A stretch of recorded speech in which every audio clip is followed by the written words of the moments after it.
चलिए, हेलो बच्चों। आज हम क्लास 10 फॉलो के लिए मैथमेटिक्स का पहला लेसन स्टार्ट करेंगे। और पहला लेसन जो है उससे बोर्ड एग्जाम में 5 नंबर आना होता है, ठीक। और उसका नाम है संख्या। क्या है नाम? तो होगा वास्तविक संख्या या संख्या पद्धति। क्या नाम है? वास्तविक संख्या है। लेकिन वास्तविक संख्या तो टॉपिक का नाम है। उस टॉपिक के नाम से पहले हम लोग ये समझेंगे कि संख्या कितनी प्रकार की होती है। पहले प्रकार पढ़ेंगे, फिर उस प्रकार में 2 तरह से आएंगे, एक वास्तविक, दूसरा काल्पनिक। फिर हम लोग वास्तविक संख्या पढ़ना स्टार्ट करेंगे। तो आज का जो लेक्चर होगा पहले लेसन का इंट्रोडक्शन यानी क्लास फर्स्ट होगा, ठीक है। इसमें केवल हम लोग आज कोई क्वेश्चन नहीं करने वाले हैं बुक से, केवल समझेंगे संख्याएं क्या होती हैं। संख्याएं जो 2 तरह से होंगी, एक वास्तविक, दूसरा काल्पनिक। वास्तविक क्या होंगी, काल्पनिक क्या होंगी, इसको पढ़ेंगे। फिर वास्तविक संख्याओं के कई ब्रांड होंगे, परमीय, अपरमीय, ये सब क्या होंगे, वास्तविक संख्याओं के ब्रांड हो जाएंगे, ठीक है, प्रकार हो जाएंगे। तो चलिए देखते हैं संख्याएं नंबर कितने तरह से होते हैं। तो 2 तरह से होंगे, एक तो वास्तविक संख्या और दूसरा क्या होगा, काल्पनिक संख्या। इसको हम लोग रियल नंबर बोलेंगे, इसको इमेजिनरी नंबर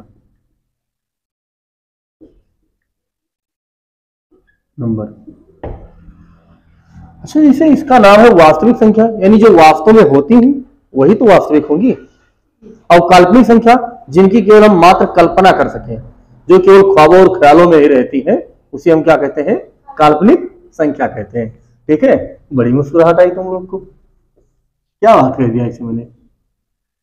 तो वास्तविक संख्या क्या होंगी, जैसे समझो, डिफिनेशन इसका याद नहीं करना है, समझना है, क्योंकि हम रटाते नहीं सिखाते हैं। देखो, जैसे मान लीजिए √10 लिखा है, अब इसका हम वर्ग कर दें, स्क्वायर कर दें, तो क्या मिलेगा, 10 मिल जाएगा। मान लीजिए -15 लिखा है, इसका मैंने स्क्वायर कर दिया, तो माइनस का स्क्वायर तो प्लस हो जाएगा, और 15 का 225 हो जाएगा।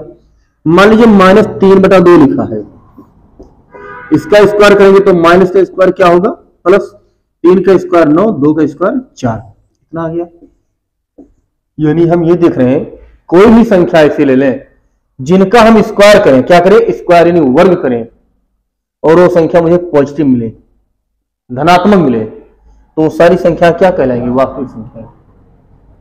यानी वह संख्याएं जिनका वर्ग धनात्मक होता है, पूर्णांक नहीं, धनात्मक, बटा हो, दशमलव हो, उससे मतलब नहीं है। वह संख्याएं जिनका वर्ग स्क्वायर करने से हमें धनात्मक संख्या प्राप्त होती है, वो सारी संख्या वास्तविक संख्या कहलाएंगी। बेटा क्या कहलाएंगी? अब देखो काल्पनिक संख्या क्या आ जाएंगी। जैसे मान लीजिए रूट के अंदर -3 लिखा है, हम चाहते हैं कि इसका स्क्वायर करें, हमने बड़े शौक से स्क्वायर किया, तो ये रूट वाला स्क्वायर को खत्म कर देगा। कहीं पर भी यदि स्क्वायर लगा है तो रूट को क्या करेगा, खत्म कर देगा। अब यदि रूट स्क्वायर से खत्म हो गया तो बचा क्या, -3। और देखो रूट के अंदर -5 लिखा है, इसका स्क्वायर कर दीजिए, रूट स्क्वायर से कटा तो बचा क्या, -5। यानी वह संख्या है जिनका वर्ग ऋणात्मक संख्या प्राप्त होती है, वो क्या कहलाएंगे बाबू, काल्पनिक संख्या है। क्या कहलाएंगी, काल्पनिक संख्या, इमेजिनरी नंबर कहलाएंगे, ठीक है। अच्छा सुनो, जैसे इसको ऐसा करते हैं, जैसे मान लीजिए हमने मान लिया y/√-4।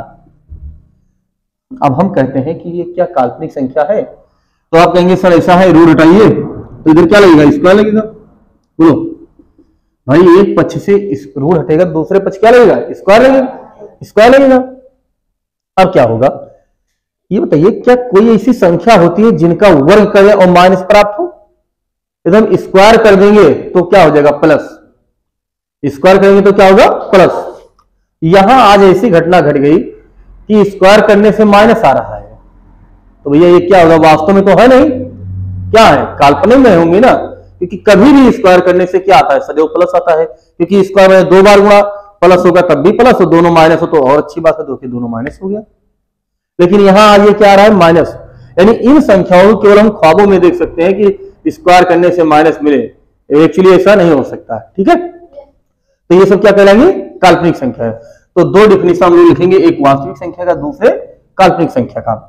ये सब एग्जाम्पल के तौर पे आप नोट कर लीजिए। सॉरी, पहले हम लिखवा देते हैं। चलो पहले नोट कर लो, यहां पर लिख दे रहा हूं, लिखेंगे वह संख्याएं जिनका वर्ग धनात्मक संख्या प्राप्त होता है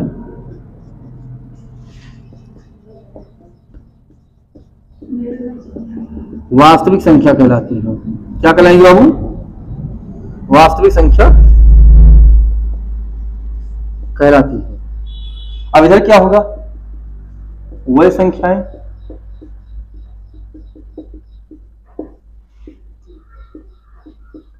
जिनका वर्ग क्या प्राप्त हो, ऋणात्मक संख्या प्राप्त होता है काल्पनिक संख्या कहलाती है। क्या कहलाएंगे बाबू, काल्पनिक संख्या है। आया समझ में, नोट कर लो।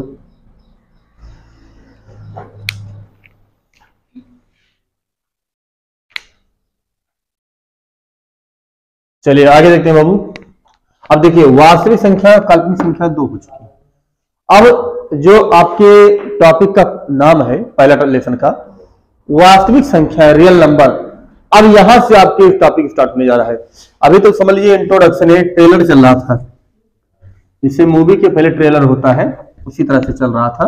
अब यहां से स्टार्ट होगा वास्तविक संख्याएं। तो एक्चुअली लेसन आपका अब स्टार्ट होने जा रहा है।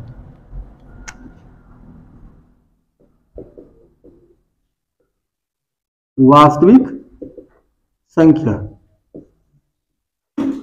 Real number. ठीक है, ये देखेंगे। अब देखिए, संख्या दो तरह से पढ़े, एक वास्तविक, दूसरा काल्पनिक। काल्पनिक को साइड कर दिया, अब हम लोग उनको कल्पना में रखेंगे। जो वास्तव, कल्पना किसी का नाम मैं नहीं ले रहा हूं, ठीक है, ध्यान रखिएगा, नहीं तो आप लोग दूसरा ख्वाबों में कह रहे हैं, सपनों में जिनको। अब वास्तविक को दो तरह से, वास्तविक दो तरह से होगा, एक तो परमीय होगा और दूसरा क्या होगा, अपरमीय होगा। परमीय और अपरमीय। अब परमीय क्या होता है, अपरमीय क्या होता है?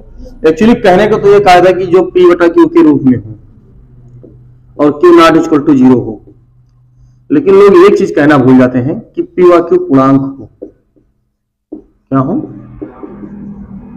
पूर्णांक हो। ये सब क्या कहलाएंगे? परमीय संख्या है। लेकिन अपरमीय क्या है? P बटा Q के रूप में भी लिखा जा सकता है। Q नॉट इक्वल टू 0 भी होगा, लेकिन P व Q क्या हो? अपूर्णांक हो। तो पूर्णांक ना हो, लिख दो पूर्णांक ना हो, ऐसा हो सकता है। ठीक है, अब आप लोग ऐसा नहीं याद करेंगे कि परमीय P बटा Q के रूप में लिखा जा सकता है, अपरमीय को नहीं लिखा जा सकता, ऐसा नहीं याद करेंगे। दोनों को लिखा जा सकता है। P व Q पूर्णांक हो, यहां पूर्णांक ना हो। समझिए, बहुत बारीक पॉइंट बता रहा हूं, समझो कैसे। जैसे मैंने लिख दिया 7/5, ये P है, ये Q है, नीचे वाला 0 भी नहीं है, और दो के दोनों पूर्णांक है, तो क्या हो गया? परमीय। लेकिन मैंने लिख दिया √7 बटा 2, 3, 4, 5 है, इसको भी रूट लगा लीजिए ये। अब बताओ, ऊपर वाला P, नीचे वाला Q हो गया, नीचे वाला 0 भी नहीं है। जो ये कह रहे थे, इनका बात हम लोगों ने मान भी लिया, लेकिन क्या दोनों पूर्णांक है? इनका मान दशमलव में आता है ना। पूर्णांक माने क्या हुआ? जो सीधे सीधे गिनती होते हैं। जैसे किसी पूर्णांक में, जैसे किसी के यहाँ जो परिवारों की संख्या होती है, पूर्णांक में होती है, दशमलव में नहीं होती है। कैसे कभी सुने कि भैया हमारे यहाँ 4.5 बच्चे हैं, या ऐसा है कि किसी ने कहा नहीं हमारे यहाँ 3.5 बीवियां हैं, ऐसी तो कोई से नहीं कहता है। 1 2 3 4 भले कह दें गिनती में, वो भी हो सकता है, रियल केस में तो नहीं हो सकता है कोई महान आदमी हो। बाकी ये दशमलव में हो जाएंगे। जो पूर्णांक है तो सीधा सीधा गिनती होगी, सीधा सीधा कोई गिनती होगी वो क्या होगी, पूर्णांक कहलाएगी। तो ये दोनों पूर्णांक नहीं है, क्योंकि जब दशमलव से हम लोग मान निकालते थे क्लास 8 वगैरह में तो वहां दशमलव में आता है, तो ये पूर्णांक तो रह नहीं गया। तो पी बटा क्यू के रूप में तो लिखा है। अब आप लोग को रखा देते हैं, परमेय संख्या है वही संख्या है जिनको पी बटा क्यू के रूप में लिख सकते हैं, स्वाहा। उसके बाद कहते हैं अपरमेय संख्या वही संख्या है जिनको पी बटा क्यू के रूप में नहीं लिखा था। लिख गया ना, लिखा है लिखा है, फिर कैसे कह सकते हैं कि नहीं लिखा है, लिखा जा सकता है, लेकिन दोनों पूर्णांक ना हो। बहुत बारीक पॉइंट बता दिया। दूसरी बात समझिए, जैसे मान लीजिए एक आता है बहुत चर्चित है 22/7 और एक आता है पाई। क्या आता है, पाई। चलो इसको बताने से पहले मैं कुछ और चीज आपको बता दे रहा हूं। सुनो, परमेय क्या होगा, जिनका मान एक सीमा के बाद रुक जाए या वही रिपीटेशन हो बार बार। अपरमेय क्या होगा, जिनका कोई पता ना हो। जैसे सुनो एक एग्जांपल देखो, जैसे मान लीजिए लिख दिया 3.145 145 145 145 145, ऐसे लिख दिया डॉट डॉट।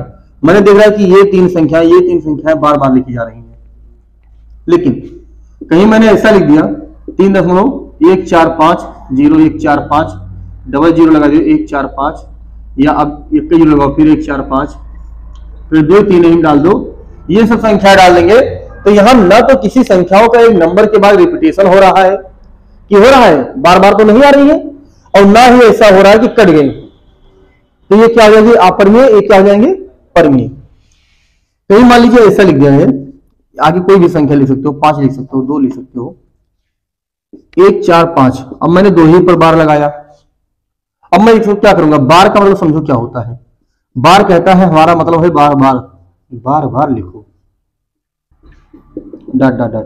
देखो ये दो संख्याएं बार बार लिखी जा रही है ना, तब ये क्या है, जहां ऊपर संख्या के ऊपर बार लग गया तो क्या संख्या कहलाएंगी, परमेय संख्या। क्या कहलाएंगी, इसमें बार नहीं लगेगा। क्यों, बार लग जाएगा तो बार बार वही रिपीटेशन होगा, बार बार वही संख्याएं आ रही है, एक ही नंबर आ रहा है तो परमेय कहलाएगी। ठीक है, आया समझ में। इसमें क्या होगा, उत्पटांग संख्याएं चलेंगी, आगे पीछे हो जाएगा, इनका कटेगा। अच्छा इसमें एक चीज और हो सकता है, देखो परमेय में और समझो, इसे 3.24 लिख दो, अब यहां के बाद खत्म है। लेकिन यहां क्या होगा, यहां इसमें खत्म नहीं होगी संख्याएं। जैसे मान लो 4.2301 मतलब ऐसे उत्पटांग चलती रहेगी, किसी संख्या का ना तो आवर्ती होगा, ना रिपीटेशन होगा, ना पीरियडिक होगा।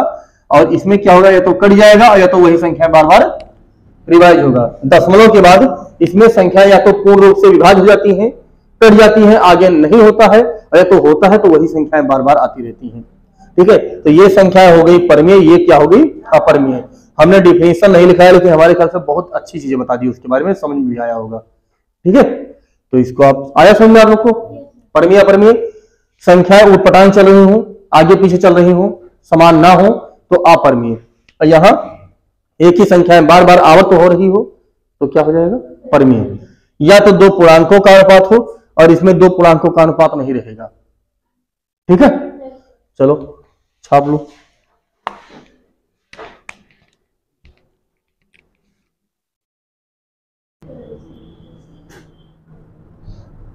चलिए बाबू आगे देखिए, ये हो गई वास्तविक संख्या है। ये दो तरह से परमेय और अपरमेय आपको बताया जा चुका है। अब हम कुछ अपने मन से क्वेश्चन लिख रहे हैं, उसमें आपको बताना ये है कि ये परमेय है या अपरमेय। थोड़ा इसका हम लोग प्रैक्टिस कर लेते हैं 2 मिनट के अंदर कि कैसे समझना है। समझ में तो आ गया ना, पी बटा क्यू, पी और क्यू क्या हो, पूर्णांक हो। इसमें पी बटा क्यू के रूप में लिख सकते हैं, लेकिन पी और क्यू पूर्णांक ना हो, ये ना बड़ा मायने रखता है। ठीक है, चलिए अब हम कुछ लिखेंगे और आपसे पूछेंगे कि ये परमेय है या अपरमेय है, ये आप बताएंगे। खूब जोर जोर से चिल्लाएंगे, सर ये परमेय है। क्या बताएंगे, ये परमेय है। कैसा, पहला सवाल इससे मैंने लिख दिया 70.345 345 345 डॉट डॉट डॉट डॉट। अब आप क्या बता सकते हैं, परमेय है या अपरमेय? शाबाश मेरे से, परमेय है। क्यों? कि सेम संख्याओं का रिपीटेशन हो रहा है, आवर्त हो रहा है। बार बार आवर्त हो रहा है तो क्या होगा, परमीय होगा। अब मान लीजिए लिख दिया 8.3450 3450 3450 3450। अब क्या होगा बेटा, अरे बस मूर्खो, अपरमीय कहां से होगा। आप देखो तो देखो, ये समान संख्याओं का रिप्लेसन हो रहा है ना। चलिए अगला देखिए। अच्छा मान लीजिए -3.4655 4550 4550 455000। अब क्या बता सकते हो, परमीय है या अपरमीय? अपरमीय। संख्या माइनस प्लस से कोई फर्क नहीं पड़ना है, माइनस भी हो सकती है प्लस भी हो सकती है, लेकिन हमें केवल ये पहचानना है कि यहाँ 4550 था, यहाँ 4555 के प्लस के बाद एक जीरो और आ गया, यहाँ 4550 के बाद डबल जीरो आ गया, ट्रिपल जीरो आ गया, 4 जीरो आ गया, 5 जीरो आ गया। तो ऐसे संख्याओं का जो आगे पीछे चल रही हो, मतलब एक क्रम में जो आगे ना बढ़ रही हो, क्या हो जाएगी, अपरमीय संख्या की। शाबाश, तो ये क्या है, अपरमीय है, और बाकी सब क्या है, वही। शाबाश। अगला सवाल देखो, जैसे लिखे 3.145, इनका बार लगा दिया, तो यदि बार लग गया तो संख्याएं क्या कहलाएंगी, क्या कहलाएंगी, परमीय संख्या। शाबाश बेटा, ये परमीय हो जाएंगी। अच्छा ये बताओ, √4/3 बताओ, ये परमीय है या अपरमीय? अपरमीय। शाबाश, क्या कह रहे हो, अपरमीय। अरे बोरा है, पहले सोचो, √4 का वर्गमूल तो निकलेगा दोनों, अगले हो 2/3 हो गया, पूर्णांक नहीं हो गया। तो पहले देखो कि ऊपर सामने कौन बैठा है, क्या उसका वर्गमूल निकल रहा है, नहीं निकल रहा है? निकल गया वर्गमूल तो बन गया पूर्णांक। लेकिन अब बताओ, जैसे मान लीजिए कहीं √9 लिख दिया /3 लिख दिया, तब क्या हो जाएगा? हाँ, तब भी परमीय ही होगा। क्यों? क्योंकि 9 का वर्गमूल 3 और 3/3 दोनों के दोनों पूर्णांक है, चाहो तो नीचे दोनों काट डालो, 1 बच जाएगा। आया समझे? अच्छा √7 लिख दे /2, 7 का वर्गमूल निकलेगा तो दशमलव में आएगा ना, दशमलव में आएगा, तो हम क्या कह सकते हैं कि ये क्या है, अपरमीय। वाह मेरे शेर, शाबाश। क्या आ जाएगा, अपरमीय। और समझो, अच्छा एक संख्या आता है पाई, अभी आपको बता सकेगा पाई क्या है, परमीय या अपरमीय? पाई क्या है, अपरमीय। लेकिन इसी का मान 22/7 होता है। क्या होता है, ये क्या है, क्यों? क्योंकि ये दो पूर्णांकों का अनुपात है। क्या है? और मैथमेटिशियनों ने कुछ सवाल को सॉल्व करने के लिए क्या किया, पाई के मान को 22/7 मान लिया है। क्या क्या है, एग्जैक्ट पाई का मान नहीं पता, 22/7 माना जाता है, होता है, माना जाता है, लेकिन ये भी 100% नहीं है। इसीलिए पाई अपने आप में क्या है, अपरमीय, लेकिन जो माना गया वो दो पूर्णांकों का अनुपात माना गया, इसीलिए क्या हो जाएगा, 22/7 परमीय। क्या हो जाएगा, शाबाश। तो पाई क्या है, अपरमीय। क्या है, लेकिन 22/7 क्या होगा, परमीय हो गया। आया समझ में? एग्जाम्पल सब समझ में आ रहे हैं? ओके, कुछ एग्जाम्पल आप लोग नोट कर लीजिए अपने नोट्स में, काम देगा आगे। नोट है? चलिए ठीक है, नोट हो गया तो कोई अच्छी बात है। इसको मिटा रहे हैं, कुछ चीजें और बता रहे हैं।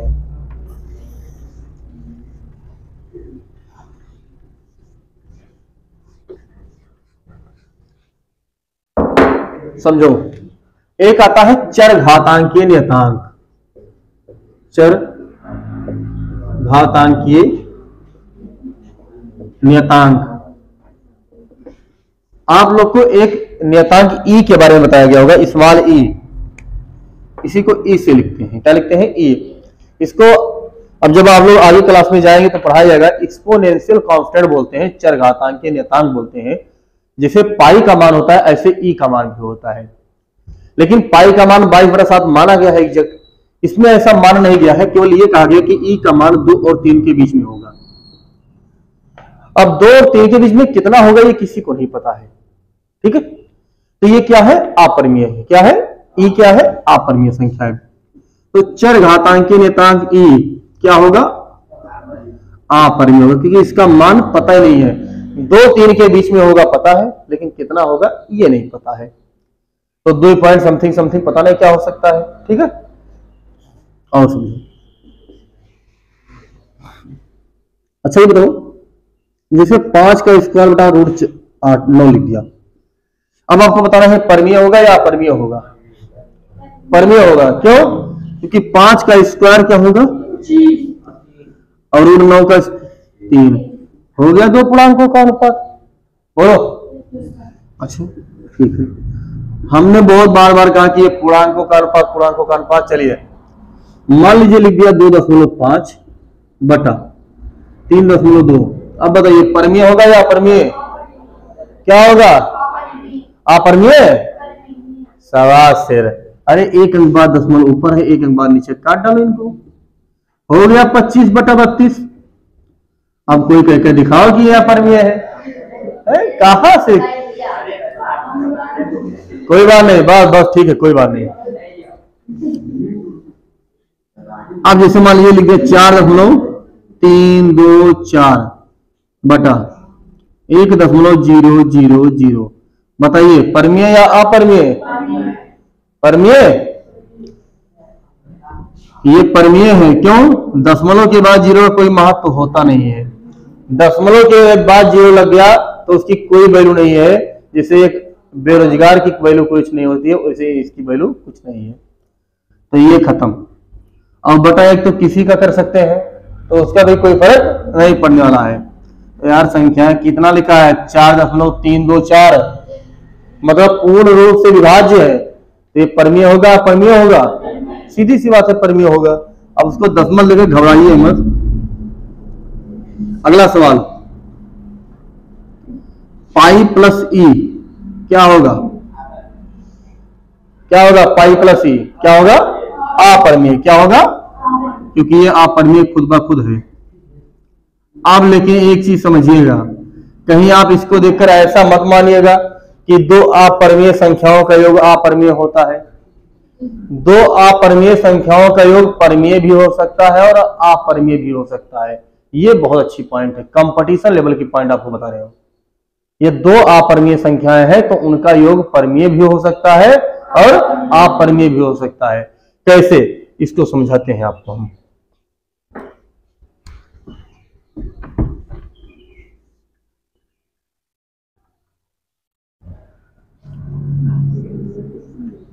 पहली अपरमीय संख्या,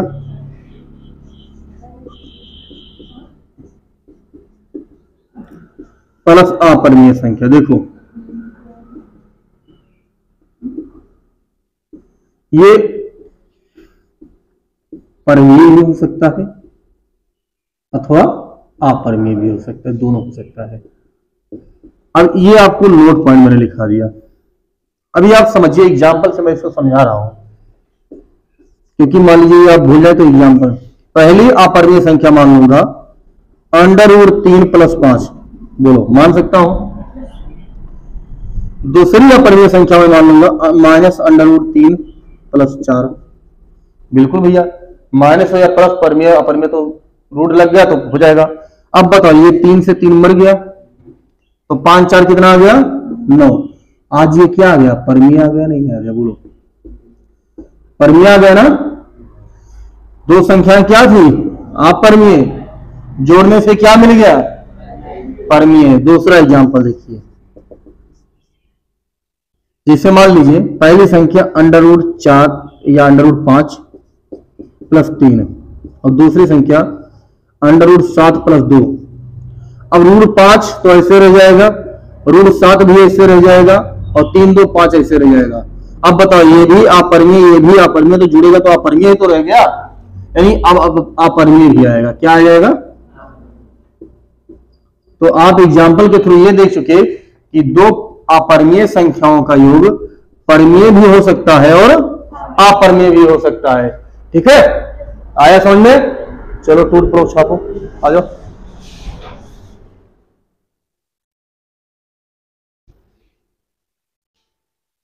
चलिए अगला देखते हैं। ये तो रहा 2 अपरमीय संख्याओं का। अब मान लीजिए एक परमीय आ जाए, एक अपरमीय आ जाए, तब क्या होगा? एक परमीय हो, एक अपरमीय हो, तब क्या होगा? जैसे एक अपरमीय है और एक क्या है?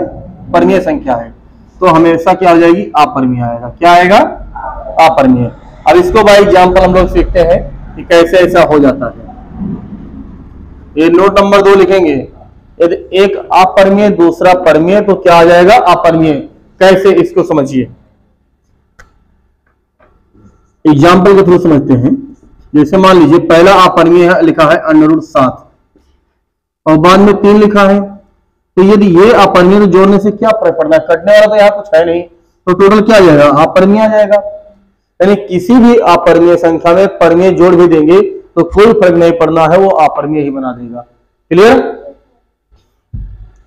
अब क्वेश्चन आता है कि ये दो अपरमीय संख्याओं का अच्छा परमीय संख्या का गुणनफल क्या होगा? ये दो परमीय संख्या मान लीजिए 4 और 5 गुणा हुआ तो 4 पंचे 20, ये भी परमीय भी हो जाएगा। ये दो परमीय संख्याओं का गुणनफल परमीय ही होता है, ये आप एग्जाम्पल के थ्रू समझ सकते हो। लेकिन ये तो दो अपरमीय संख्या आ जाए, क्या आ जाए? अपरमीय संख्या, पहली और गुणित दूसरी भी अपरमीय आ जाए, तब क्या होगा बाबू? अपरमीय संख्या। ये दो अपरमीय संख्याओं का गुणनफल क्या होगा? फिर वही बात, ये परमीय भी हो सकता है और अपरमीय भी, अथवा अपरमीय। बस खतरा केवल इसी बात का रहता है, अब जब दो के दोनों अपरमीय हो, जुड़ेंगे तब भी वही हाल होगा, परमीय हो सकते हैं अपरमीय, और गुणा होगा तब भी वही हाल, परमीय अथवा अपरमीय। भाई एग्जाम्पल समझिए, वैसे समझ में नहीं आएगा आपको। देखो अपरमीय संख्या मान लो √3 है और इसको मान लो √5 है, दोनों गुणा क्या होगा? √15, तो ये भी तो अपरमीय आ गया। बोलो, अब मान लीजिए पहला भी √5 था और दूसरा भी √5 था, दोनों गुणा होगा तो क्या आ जाएगा? 5, तो ये परमीय आ जाएगा। बोलो आ गया नहीं आ गया?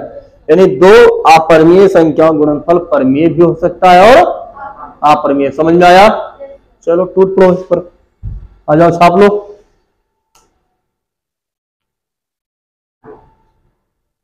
चलिए बच्चों आगे देखते हैं।